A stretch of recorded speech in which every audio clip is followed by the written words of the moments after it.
이라고 얘기를 합니다. 이 부처님께서 전생에 태어나시기 바로 이전 생은 저 도솔천에 내원궁에서 살다가 4,000년 동안 살다가 내려오시는데 그냥 내려오시지 않고 코끼리를 타고 내려왔다. 코끼리. 그것도 대낮에가 아니라 꿈속에서. 마야부인이요? 꿈속에 배에 이렇게 상아가 6개 달린 하얀 코끼리를 타고 들어오는데 옆구리로 들어왔다라고. 옆구리로. 이 꿈을 꾸고 시달타 태자가 잉태를 해요. 근데 이것은 꿈 얘기예요. 꿈 얘기. 실제로 이렇게 도솔천에서 있는지 아닌지는 전설이고요. 우리 여러분들 이제 여기 양산 가다 보면 내원사라고 있죠. 다 가봤죠? 도량이 굉장히 좋은 곳이에요. 이 내원사, 내원암 이런 데는 모두 다 이 도솔천을 의미하는 거예요. 도솔천의 내원궁. 우리가 이제 이 사후의 세계를 얘기할 때 여러분들은 죽고 나면 어디로 가고 싶은가요? 극락세계. 그래서 우리가 이제 불교에서는 죽으면 극락으로 왕생한다라고 하는데 한번 진지하게 생각해 본 적 있나요? 내가 죽으면 어디로 갈까? 어디로 가면 좋겠다? 부처님 세계. 그 절에 오래 다니면 그런 생각을 아주 굳게 가지죠. 그것은 이제 절에 제대로 다녔다는 얘기예요. 제대로. 그래도 헛다니진 않았다. 다른 건 몰라도 이거 하나는 기억하라. 이게 죽으면 가야 될 곳이 있다, 우리가. 부처님 세계로 가자라고. 이거 하나라도 머리에 박혀야 돼. 근데 이제 요즘에는 현대인들은 이렇게 과학적 사고, 합리적인 사고를 가지고 있어서 옛날 사람들은 그냥 믿었어요. 그냥 부처님 불국토, 아미타 부처님 극락세계로 가야겠다. 근데 요즘에는 그런 생각을 안 하죠. 정말 있을까? 지옥하고 천상이 정말 있을까? 극락세계는 있는 것일까? 그래도 그런 생각을 하면 좀 나아. 근데 아예 죽음 후의 생각을 아예 안 해. 어디로 가야 된다는 생각을 안 하죠. 어머니 아버지가 돌아가셔서 저리 와서 49제를 하더라도 그냥 49제를 하는 거지 내가 죽으면 나도 극락세계 갈 거야 라는 이런 생각하는 게 아니에요. 보면 그냥 돌아가셨으니까 좋은 데 가셔야지, 아버지가 좋은 데 가셔야지 라는 거지 내가 좋은 데 가야 된다는 생각은 안 해요. 보면 별로 깊이 생각을 안 해요. 요즘에는 현재를 중요하게 여겨요. 사람들이 지금 이 생만을 중요하게 여기는 거죠. 지금 당장과 그리고 노후, 그리고 죽을 때 잘 죽었으면 좋겠다, 이 정도. 그 이후에 대해서는 설사 옆 사람이 친한 사람이 죽었다 해도 절에 다니는 사람도 부부에 아니면 이제 사랑하는 어머니가 어머니는 이제 극락세계 가라고 하네. 이제 사랑하는 아들 또는 부부가 이렇게 죽었을 때 하늘나라에 잘 계시겠지, 하늘나라에 잘 있겠지, 세월호 학생들 하늘나라에 잘 있겠지, 이렇게 이제 생각을 하고, 그것도 남일처럼 자기가 어디로 가야 될지 이런 건 잘 모르는 생각을 안 하고 그렇습니다. 불교에서는 부처님께서는 사람이 죽으면 6군데로 갈 수 있다고 했어요. 사람으로 다시 태어날 수도 있고, 지옥에 태어날 수도 있고, 그리고 아귀로 태어날 수도 있고, 아귀는 그냥 귀신이라고 생각하면 돼. 또 돌아다니는 귀신. 그리고 아수라라는 전쟁의 신, 아수라라는 신으로 태어날 수도 있거나 천신이 될 수 있다고 그랬어요. 그거 보고 6갈래, 우리가 갈 길 6도, 길이 다 6개다. 이제 축생까지 해가지고 6개예요. 그러면 이제 죽는 그 순간부터 이제 길이 이제 6개 중에 하나를 선택해서 가야 돼. 누구나 다 이 6개 중에 하나를 선택해서 가야 돼. 시작은 비슷하나 점점 달라지죠. 점점 가는 길에 달라져요. 그 49일째가 되면 거의 결정이 돼서 누구는 천상에, 누구는 지옥에, 누구는 사람에. 네, 49일 지나서부터는 이제 사람으로 태어날 때는 이제 그 순간에 또 결정이 되죠.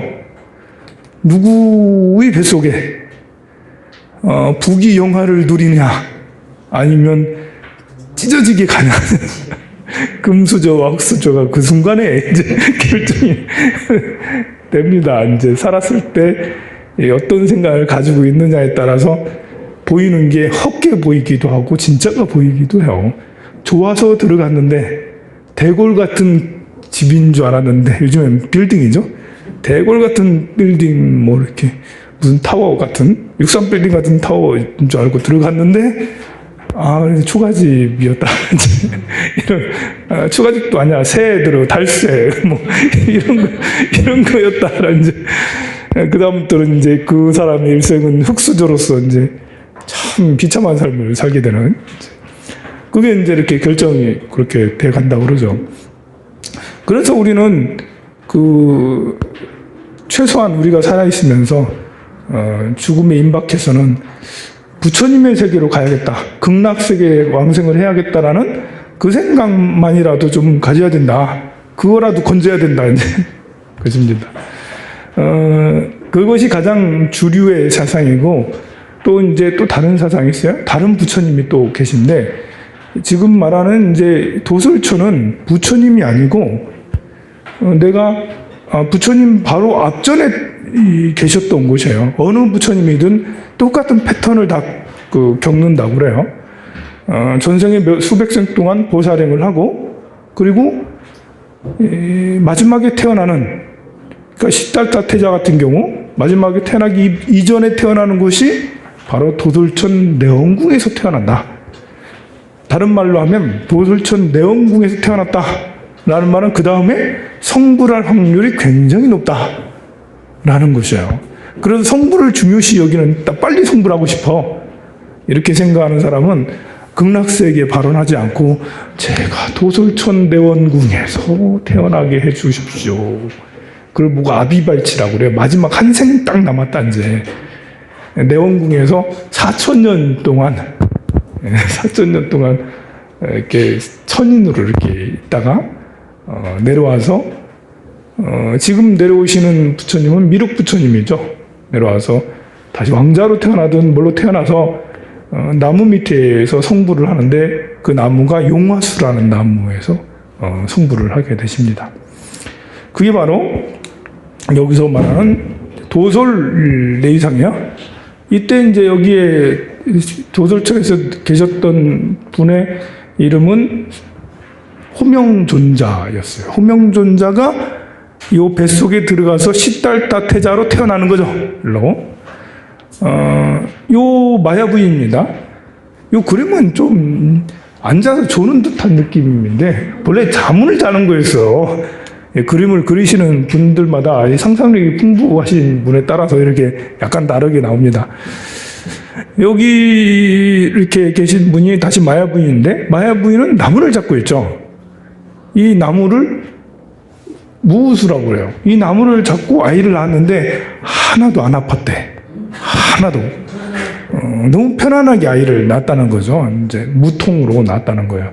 그래서 무자는 근심무자인데 근심 없이 낳게 했다고 해서 태어나게 했다고 해서 이 나무 이름을 무우수라고 해요. 무우수. 예. 부처님은 이제 이렇게 깨달음을 얻으실 때 보리수 밑에서 깨달음을 얻으시잖아요. 이 보리수가 본래 보리수가 아니었어요. 부처님이 깨달음 얻었으니까 그때부터 보리수라고 한 거예요. 본래는 피팔라 나무인가 막 그래요. 나무의 이름이. 예. 그러니까 이제 그 산들도 보면 이제 성철 스님이 가야산에서 이렇게 오래 계셨잖아요. 옛날 같으면 이제 본래는 가야산이었는데 나중에는 성철산 뭐 이렇게 성철산으로 바뀌거나, 아니면 성철 스님을 그냥 가야 스님 이런 식으로 이제 그 산 이름을 그 큰 스님 법명으로 그냥 해버리는 경우가 많이 생겨요. 나무 이름도 역시 비슷하죠. 비람, 이 룸비니 동상에서 강생했다, 태어났다라고 하죠. 여기 생긴 일화는 다들 알죠? 천상초나 유화독존 하던 거.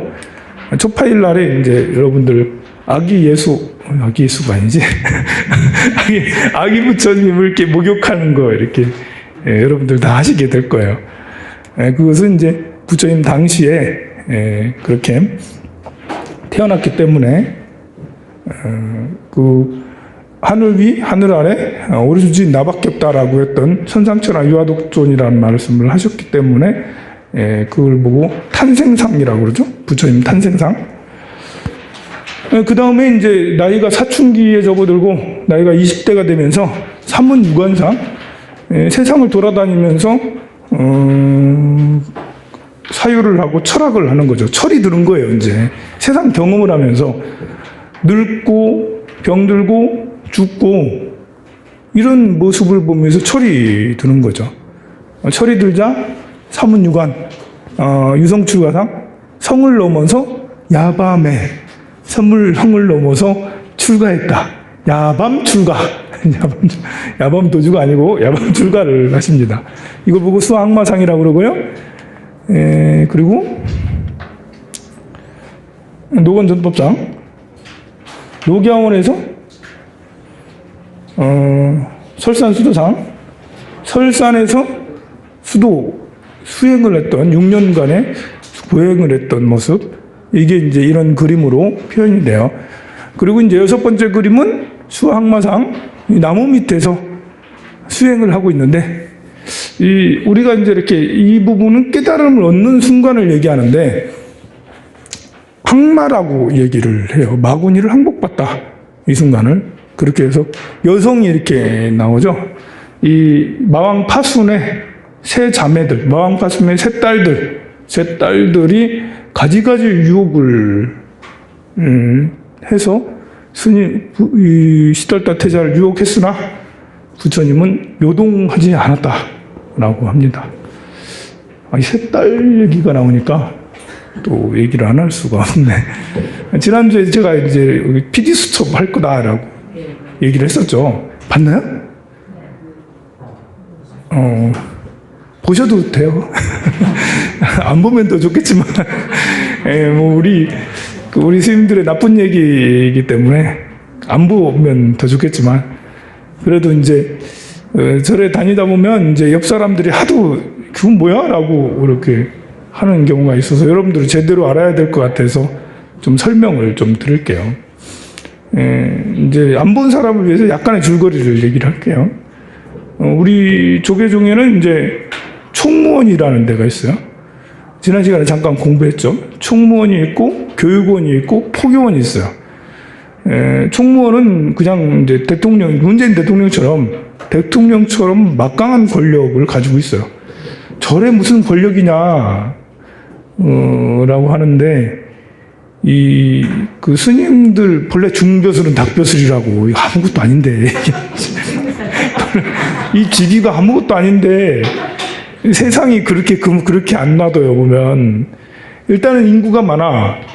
이 조계종 스님들만 12,000명, 13,000명이라고요. 12,000명의 대표면 그럼 해볼만 하죠. 그리고 우리 조계종의 재산이 그 재산이 뭐 이렇게 돈으로 환산할 수 있는 건 아니지만 이렇게 전국에 3,100개의 절이 있고 조계종 등록된 사찰이 거기에 이제 등기된 땅들은 무수히 많죠. 뭐 이렇게 행사나 뭐 통도사나 200만 평, 뭐 300만 평씩 막 되고 막 그래요. 조그마한 절인 것 같아도 전통 사찰이면 뭐 50만 평, 100만 평 막 이래요. 땅이 별로 없는 데도 있지만. 그리고 사실은 그 땅들은 다 이제 이렇게 산 중에 그 얼마 되지도 않는 그런 땅이지.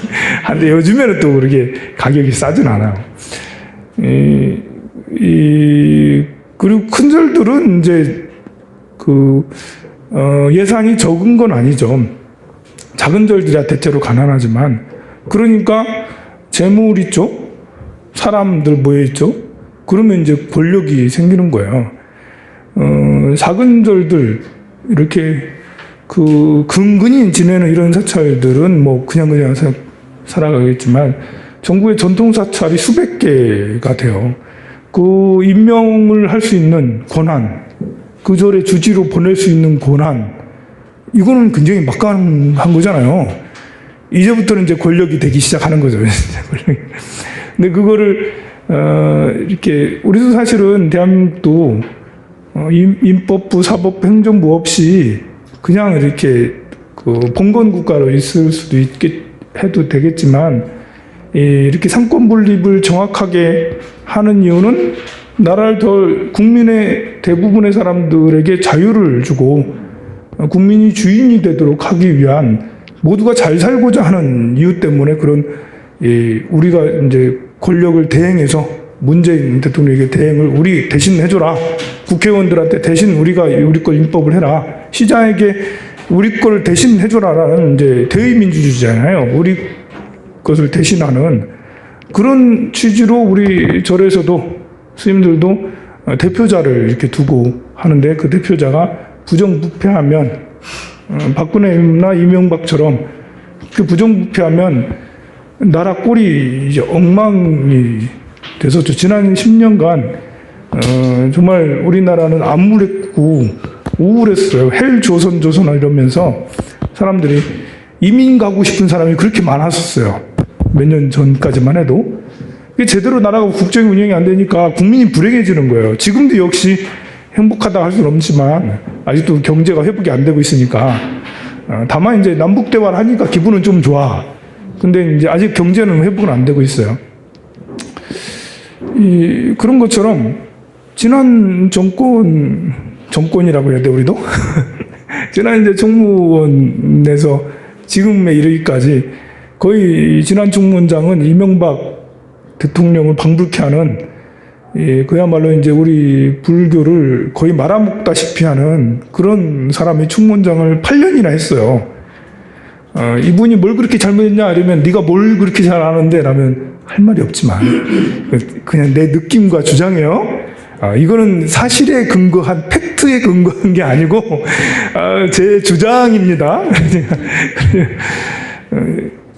제가 옆에서 지켜보기에 이분 때문에 정말 굉장히 긴 시간을 우리가 암울하게 불교가 사실 우리 불교는 시대가 발전하면 발전할수록 더 이렇게 매력이 있는 종교거든요. 부처님도 어려워서 출가한 게 아니고 자아를 찾기 위해서 내가 누군가를 모든 것이 갖춰진 상태에서 부귀영화를 다 누린 최상의 지성인이었어요. 그런 상태에서 출가를 했고 또 실제로 불교는 이 먹고 살기 힘든 사람이 하기 어려워요. 사실은 먹고 살기 힘든 사람은 계속 일해야 되잖아요. 일하고 뭘 하고 하는데 바빠. 정신적인 여유가 별로 없어요. 여러분들이 다녀봐서 알겠지만 저래 왜 맨날 수행하라고 그러잖아요. 마음 닦으라고 그러잖아요. 시간이 있어야 사경을 하지. 살림하랴 또 돈 벌랴 뭐 이렇게 잠지할 시간도 없는데 사경하고 뭐 108배하고 뭐 이렇게 할 만한 시간이 사실 여유가 별로 없어요. 그러니까 어느 정도 여유가 보장이 돼야지 이 수행을 할 수가 있고 이 깨달음을 얻는다라는 게 우리 불교인들의 목표는 깨달음을 얻는 거잖아요. 스님들의 목표도 역시 깨달음을 얻는 거고 여러분들이 어떤 이유로 절에 왔든 절에 와서는 이제 생각이 이제 바뀌어야 되는 거예요. 내가 한번 불교가 궁금해서 공부하러 왔다. 좀 소원을 이뤘으면 좋겠다라는 그런 마음으로 왔다 하더라도 일단 그 시냇물이 강물에 들어가면 강물은 바닷물로 가야 되는 거잖아. 그게 다른 데로 흘리지 않잖아요. 마찬가지로 여러분들이 쫄쫄쫄 우물에서 이제 시냇물에서 이렇게 강으로 왔다면 이제는 그냥 바다로 가는 길밖에 없어. 다시 역행해서 다시 올라간다는 건 거꾸로 가는 거나 마찬가지예요. 그런 것처럼 이제 제 불자들은 일단은 공부를 시작하면 내가 부처님과 같은 큰 깨달음을 얻겠다. 생사윤회에서 벗어나야겠다. 이런 식으로 이제 가야 되는데 사실 생사윤회에서 벗어나겠다. 깨달음을 얻겠다. 그냥 하루 한두 시간 대충 이렇게 해가지고 될 수 있는 게 아니에요, 이게. 우리가 수십 년 동안을, 이 인생의 전부를 투자해서 수십 년 동안을 해도 잘 안 돼가지고, 그래서 고뇌하고 힘들어하고 그러고 있는데, 하루에 1시간, 2시간 해가지고 뭘 어떻게 하겠어요. 그러니까 이 수행이라는 것은 정말 시간이 많이 필요해요. 그리고 깊이 있는 사고가 필요해요. 깊이 있는 사고가. 깊이 있는 사고를 하려면 철학자 정도, 그 정도 돼. 니체 같이, 칸트처럼 그런 것만 할 줄 아는, 그런 사고와 함께 불태전에 이제 용맹한 용맹 정진이 필요한 거거든요. 이 칸트나 니체 같은 그런 이 철학의 힘과 그리고 이제 이 부처님의 6년 동안 고행하듯이 불굴의 용맹 정진 이 두 가지를 다 갖춰야 되는데 그러면 보통 사람이 안 되는 거죠. 하기가 어렵죠.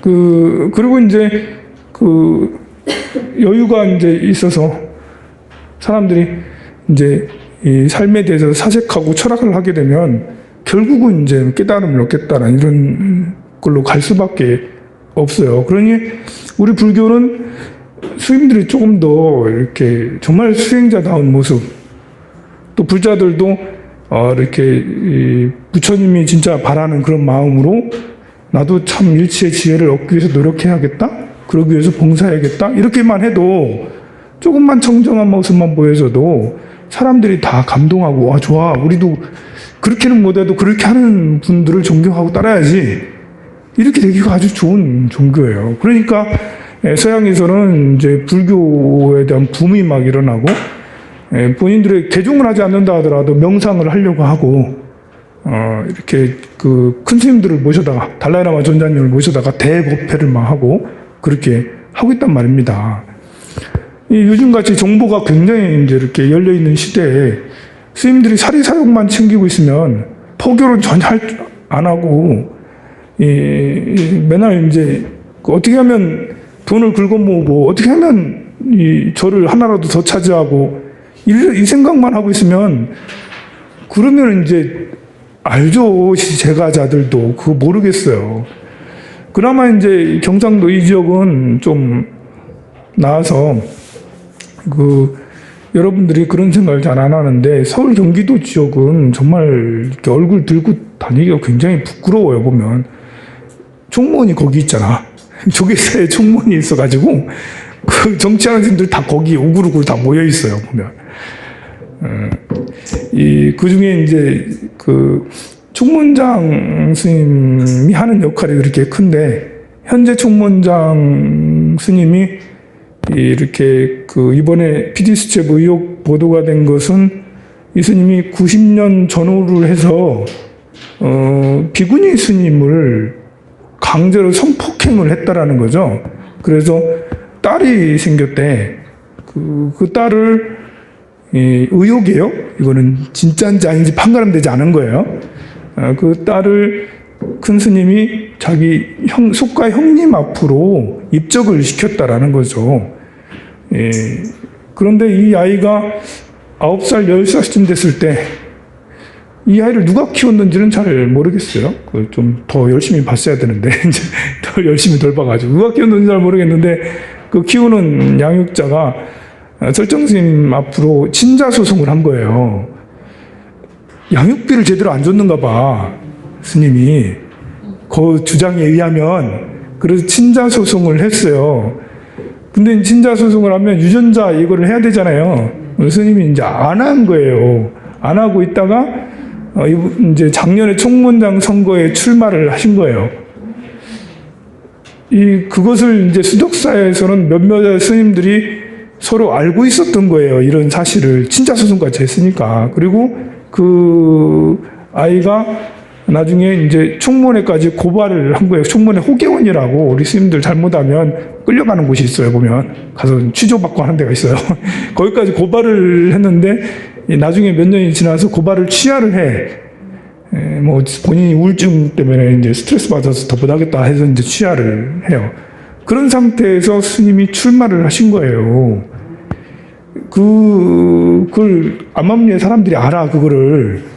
그러면은 이제 나오시지 말아야지. 그러면 나오고 나서 이제 교계 언론 말고 교계 언론 중에 좀 이제 잘 살아보겠다는 언론들 있잖아요. 진보 언론들이 계속 그걸 주장을 했거든요. 스님 이것을 해명하시오라고 피켓 들어가 가면서까지 심지어 큰 스님 앞에까지 가가지고 계속 했는데도 스님이 이제 친자 그걸 확인을 안 하는 거예요. 심지어는 나중에 하겠다. 친자 확인하겠다. 이제 그랬는데 그 딸로 추정되는 나가씨가 사라져버린 거예요. 없어져 버렸어요.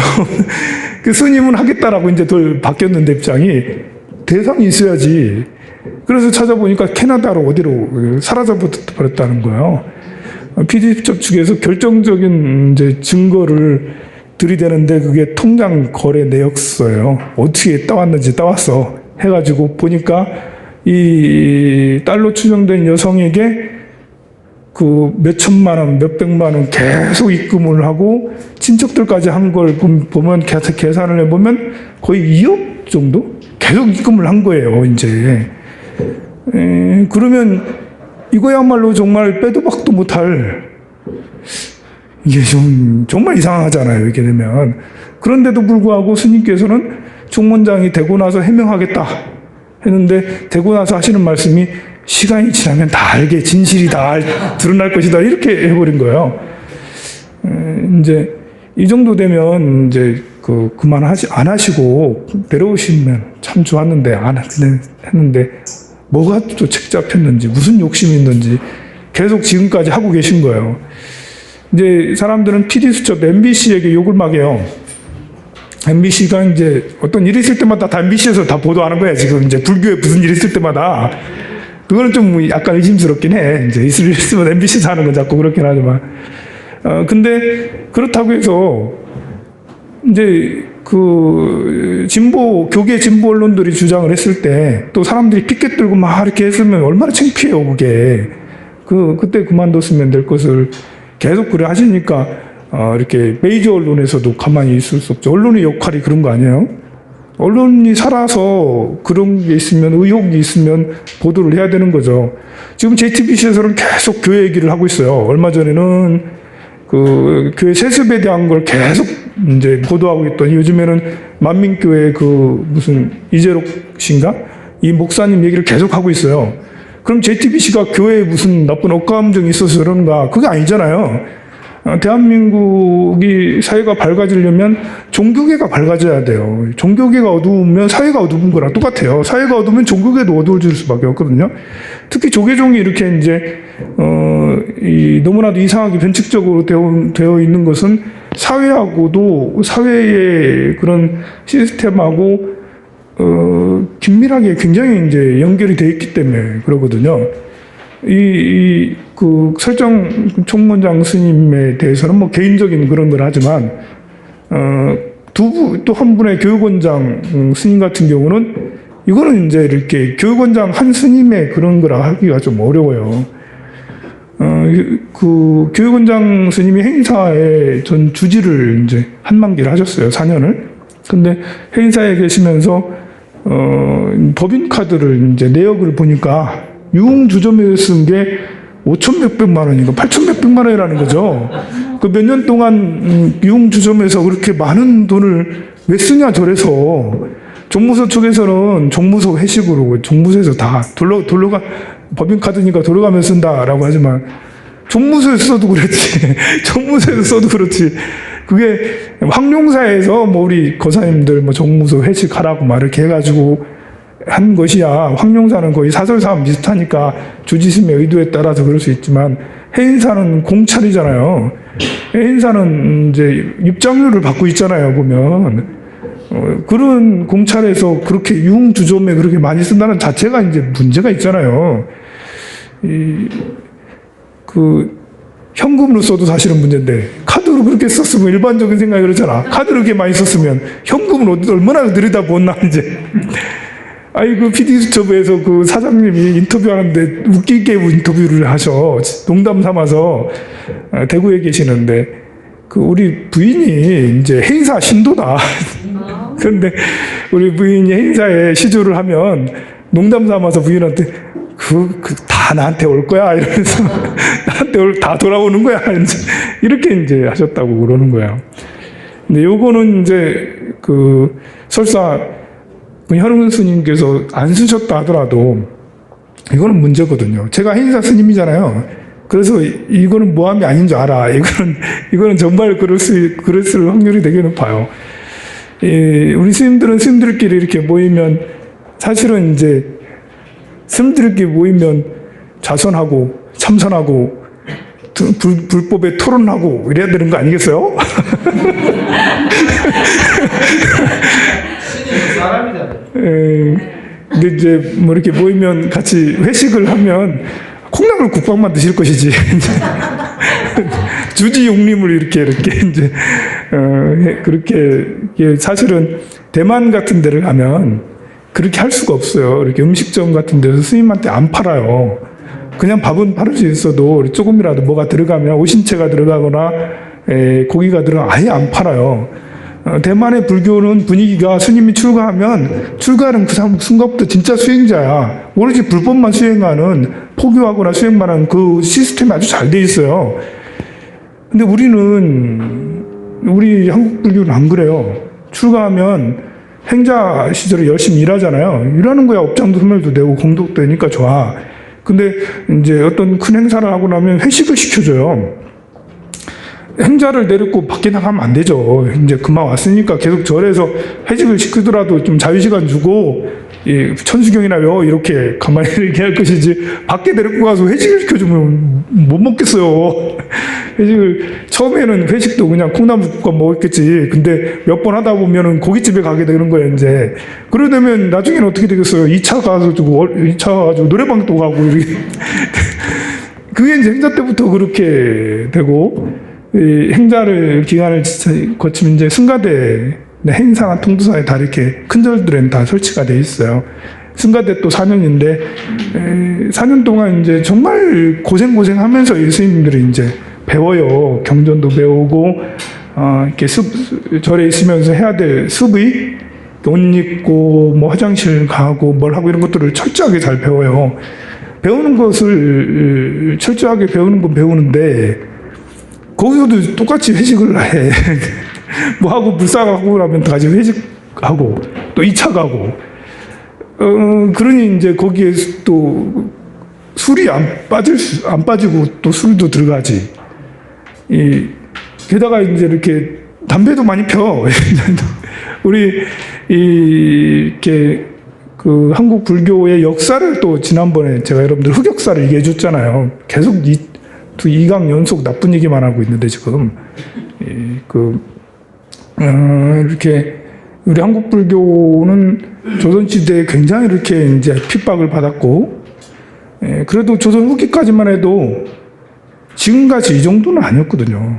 그렇게 핍박을 많이 받고 천민 취급을 받고 어렵게 자랐어도 정신만은 그래도 살아 있었는데, 이제 일제 시대가 되면서 달라졌다겠죠. 일제 시대가 되면서 모든 스님들이 다 결혼을 하게 돼요.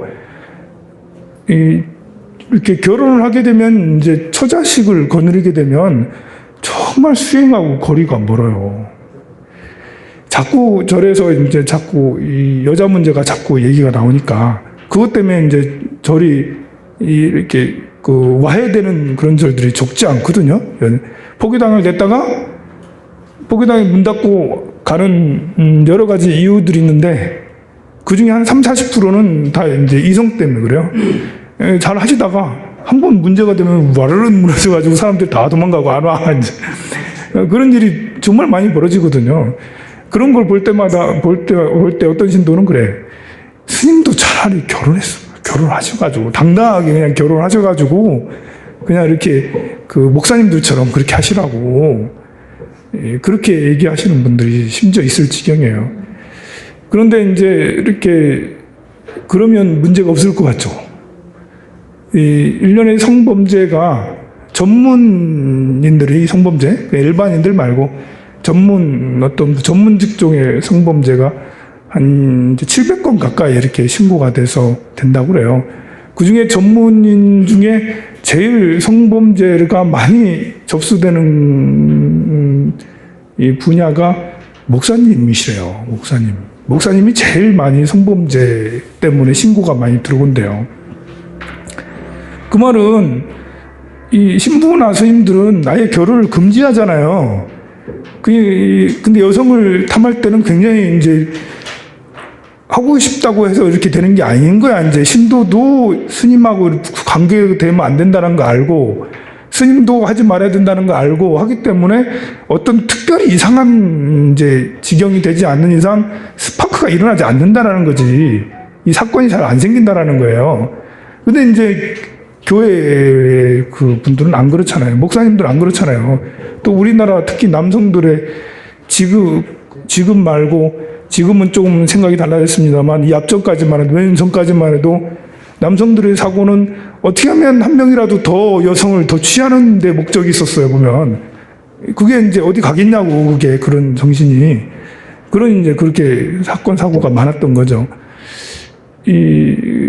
그런 걸 이렇게 보면 그 말은 이제 대단히 잘못. 스님들이 결혼까지도 하는 것을 인정하면, 그러면 이제 더 문제가 더 심각해질 수가 있겠죠.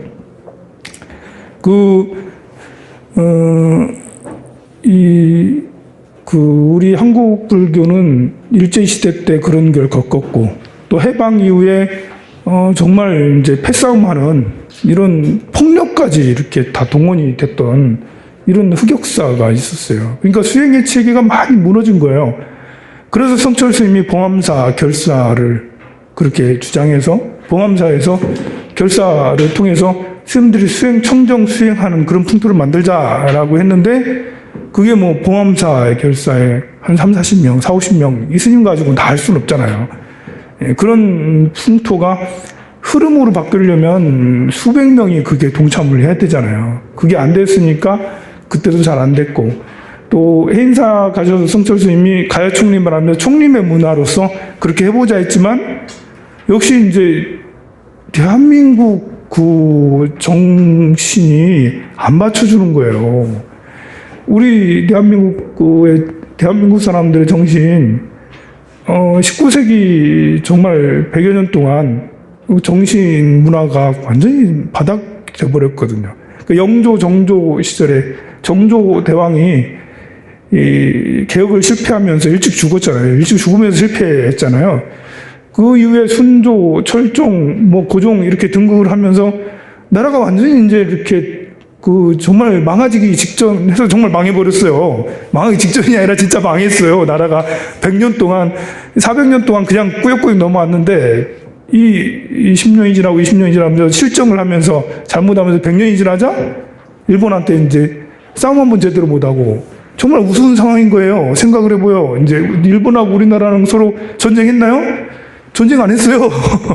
전쟁 안 하고 일본이 일방적으로 한일합방 해가지고 한 거예요. 우리는 아무런 저항도 하지 못했어요.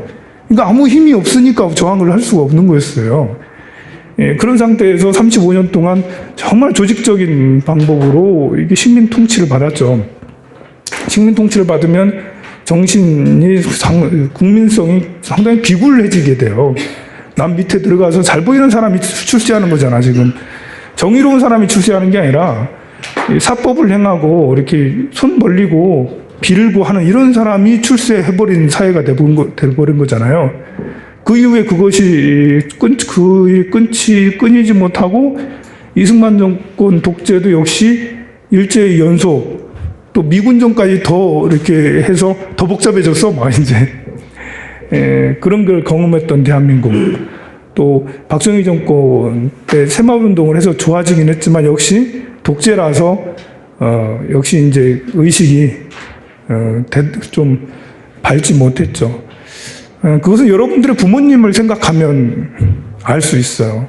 여러분들 어떻게 어린 시절 어떻게 자랐나. 대부분의 부모님들이 양육 철학 없이 우리가 자랐어요. 우리 부모님이 무슨 양육 철학이 있었나요? 그냥 이제 밭에 가서 일하시고 공장 가서 일하시고 그러면서 우리는 우리끼리 알아서 다 컸거든요, 보면. 일부는 이제 부모님의 어떤 철학을 가지고 이렇게 큰 사람도 있겠죠. 그러나 대한민국의 2세대 대부분의 사람들은 그냥 우리가 알아서 컸어요. 자연 속에서. 학교 가가지고 치고받고 싸우면서 군대 가가지고 이렇게 하면서 겨우겨우 우리가 이제 우리 힘으로 섰죠.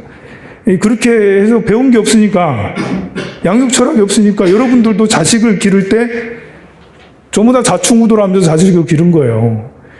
우리 시대는 그래도 우리가 어린아이를 자랄 때는 자연에 풀어놓으면 자연의 힘으로 그냥, 누구는 좀 못된 애도 있지만 대체로 그냥 살았어요. 국가의 분위기나 이렇게 해서.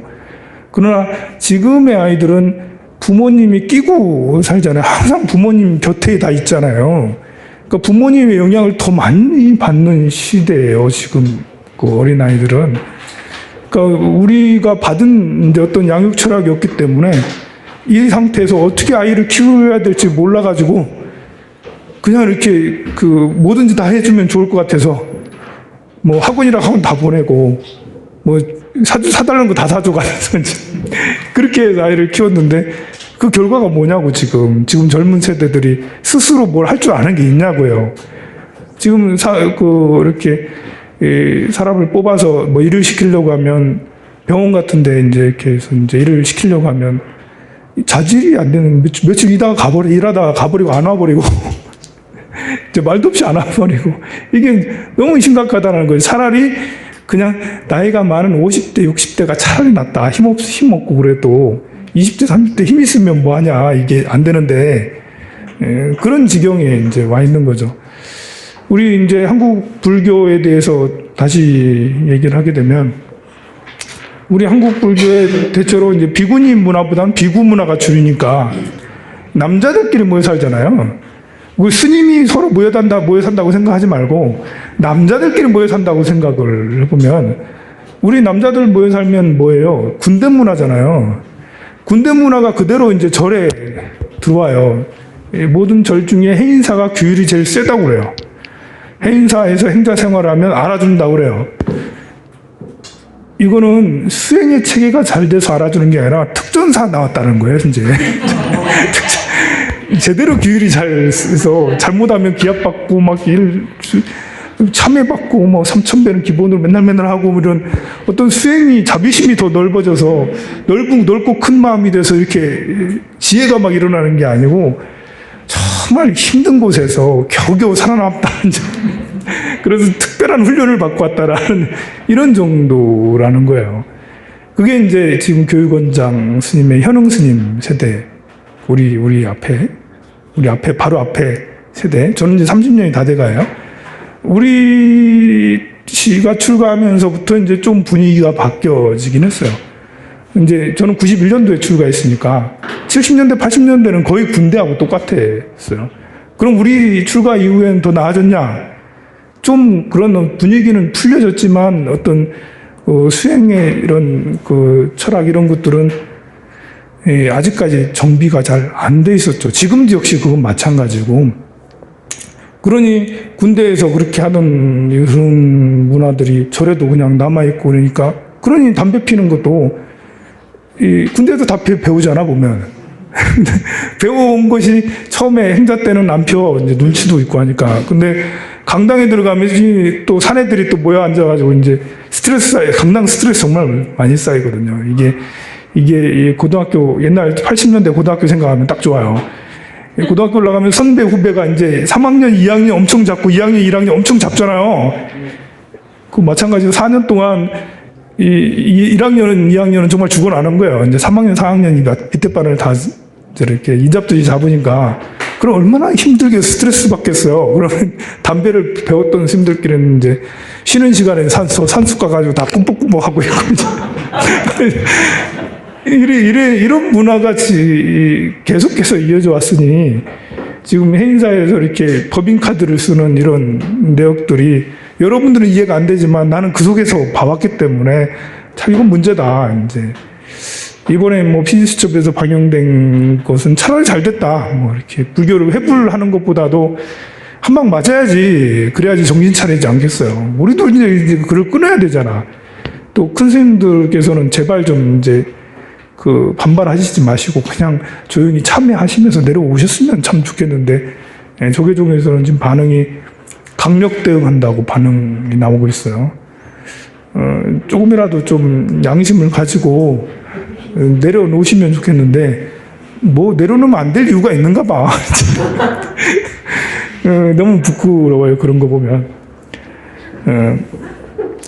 이제 우리가 이제 이런 아픈 역사를 갖고 있다고 해서 뭐 우리가 대한민국에서 살고 있는 것이 부끄러워서 밖으로 나간다는 것이 말이 안 되는 것처럼 우리 불자로서 이런 불교의 수행 체계가 아직 이렇게 정비되지 않은 거에 대해서 부끄러워할 수는 있어도 이래 가지고는 개종을 해야겠다 이렇게 할 수는 또 없는 거예요. 때로는 어떤 불자들은 기독교를 굉장히 부러워해요. 가까이 있죠. 그리고 들어가 보면 뭐 결혼식 때라도 한번 초대를 받잖아요. 가보면 굉장해요. 대궐 같아. 또 이렇게 어린 아이부터 소년, 청년, 중장년까지 아주 이제 다양하게 활동들을 하고 있고 그들을 웃어가면서 재밌게 활동을 하고 있어요. 그리고 이제 복지관도 굉장히 많고 대학들도 거의 대부분 다 미션 스쿨이에요. 사립대학은 거의 뭐 다 미션 스쿨이에요. 전부 다 보면 특별한 데 말고는 그런 것을 보면서 내가 이제 무종교라면 내가 이제부터 종교를 좀 가져야겠다. 그럼 어느 종교를 가질까? 이것저것 계산을 해보면 교회 갈 수 있다라는 말이죠. 교회에 대한 뭐 개독 이러면서 이제 안 좋은 평도 있지만 현실적으로 놓고 보면 그 연예인들 맨날 나와서 하나님 감사하다고 그러는데 얼마나 좋으면 저럴까 이제 그렇게 하는 걸 보고 그럴 수 있는데 한번 이제 종교 역사를 또 살펴보고 하면 생각을 해봅시다. 기독교는 선교사를 통해서 들어왔죠. 이 선교사는 전문 인력들이에요. 세계에서도 가장 아메리카의 그 아프리카의 정말 험한 내륙까지 가가지고 자기의 사명을 가지고 가서 수백 년 동안 이렇게 선교를 해왔던 어떻게 하면 선교가 가장 확실하고 빠르게 될까를 수백 년 동안 축적된 그런 기술을 가지고 있는 선교사들이 우리나라에 왔죠. 이들이 맨 먼저 뭘 했죠? 학교를 세우고 병원을 세웠어요. 교육을 하고 아픈 자들을 보살폈다라는 거죠. 우리 대한민국 사람들은 교육하면 다 꿈뻑하잖아요. 배움하면 다 꿈뻑가요. 그러니까 학교를 세우고 이렇게 병원을 세우고 또 복지관 또 고아애들을 다 거뒀어요. 옛날에는 절에서 고아를 거두는데 이들이 활약을 하면서 그런 고아들을 거두고 지금은 노인들을 거두고 있죠. 그런 거 그리고 이제 이렇게 정부의 전폭적인 지원을 받지. 또 이제 미국에도 전폭적인 지원을 받아왔죠. 해외 후원을 이렇게 옛날 밀가루 많이 들어왔잖아요. 그런 이제 원조 자금이 들어오면 거의 교회를 통해서 많이 이렇게 배포가 되고 그랬으니까 엄청난 자본이 이제 교회로 들어왔고 그 자본과 함께 교육 또 복지 그리고 언론 문화 교회에서는 좀 노래 부르고 막 이런 것까지 많이 다 하잖아요. 그러니까 이 교육 언론 복지 문화까지 다 거의 장악을 했다 그러고 봐야 되겠죠. 그런 이제 그야말로 이제 저 이마트나 홈플러스야 그냥 자본의 힘으로 이렇게 저렇게 성장을 해온 거예요. 지금 몇십 년 만에 우리가 그것을 악이라고 표현할 수는 없지만 그런 골리앗과 이렇게 우리 불교는 오래전에 인도에서 왔지만 벌써 1700년 왔으니까 그냥 이제 대한민국 한국 문화랑 그냥 하나이거든요. 한국 문화랑 같이 해온 이 약한 이 토양에서 지금까지 이렇게까지 살아왔고 또 잘해보려고 굉장히 애쓰고 있는 이 불교. 내가 절에 다니는 사람이라면 나라도 좀 열심히 해서 우리 불교가 살면 대한민국의 정신문화가 사는 거다라는 사명감으로 저도 그런 사명감으로 이렇게 하고 있는 거고요. 또 여러분들도 그런 좀 사명감을 좀 가졌으면 좋겠습니다. 너무 쓸데없는 얘기를 많이 했습니다. 좀 쉬었다가 하도록 할게요.